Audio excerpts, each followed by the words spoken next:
Kakang Narada punapi Ndara dasih rantamaning manahipun ing rayipun Manikmaya jumbuh kanan menapa ing sampun aturaken lah wah cocok panjenengan paring dawuh bilih badhe wonten titah ing jagat ing badhe minggah wonten ing Kayuwangan ning niki napa mboten klentu ingkang minggah menika mboten pangling menika rak Panakawan titah nuwun sewu ingkang ngasor derajatipun namung Panakawan derajatipun namung titah sewantah namung kawula lah kok derajat minggah wonten ing Kayuwangan monggo tanpa taliwara ingkang saderengipun Kakang Narada punapi nadyan mekaten Petruk lan Bagong menika atmajanipun Kakang Semar tumrap kula mboten dados menapa Kakang Resi Narada menika langkung prayogi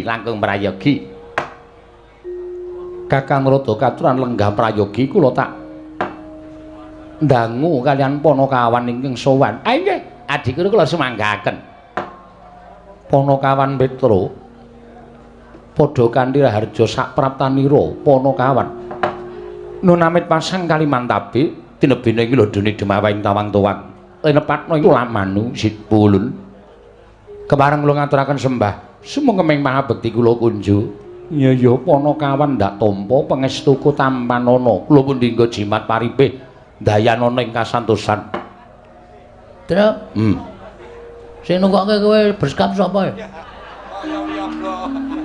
Bapak ikete Bapak aku tak bali nang omah ya Truk ngopo ngajar Semar lho mergane iki jenenge ora adil munggah nang Kayangan kowe disandangi apik kaya ngono kok mbedak-bedake Semar aku blas ratukoke apa-apa men disangoni trene Abang iki cetha nek Semar ketok nek arep ngasorke derajate anake sing ragil ning ngumbul-ngumbulke anake sing tengah lah kowe mau kowe wingi dina Minggu kon teko none bapak ora teko. Lah ngapa? Do ukur seragam kok. Aku ro gareng wis ukur beskap, ikete ya wis ukur. Lah kowe kok ora teko? Ah, semar-semari. Iki aku isin nek carane ngene iki ketok banget aku kere banget ya, Tru. Kowe ketoke duwe nganggo seragam beskap, tata kramane komplit. Aku ucul klambi mung nganggo kathok trene ngabang. Wis ora apa-apa. Ora apa-apa iki tetep engko nek mulih Semar tak ajar. Lho.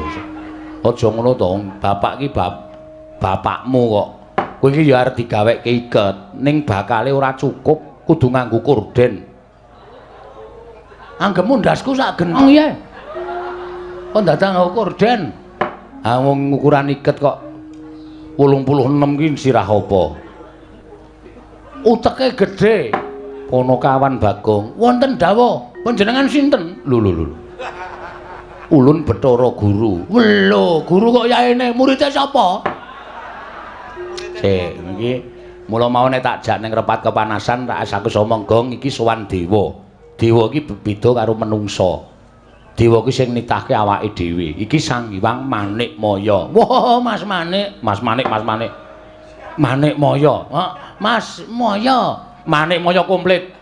Bagong aja sembrana. Iki apa iki truk sound system nang kene iki? Dengkel kita ya. Kayane kok padake sound system. Iki Bathara Narada. Kami itu aning Kayangan. Wo, sesepuh. Iya, aja sembrana Bagong iki Kayangan mengko ndak kualat ya. Engko ning nganti kowe tumindak sing ora prayoga ning Kayangan ki gone malati kabeh. Waduh. Tiwas aku mau nguyuh ning pelataran kono. Kowe kok ngonek abuh karemu lho, Gong. Asik lho. Kok malah asik ora. Kuwi sing kancam. Malah seneng ora. Panakawan Bagong padha arjo sak praptaunira. Pangestunipun Iwang Pikulun Bathara Guru. Guru basa Jawa. Wilujeng nering sambikala bekti kula katur Sang Hyang Manikmaya. Iya Bagong ulun tampa. Pangestu ulun kebat kita tampani. Piye kuwi bahasane, Tru? Kok jarene Bathara Guru kok ulun? Ulun iki aku. Lho. Wis omong Semar urung kowe nek ganti ulun.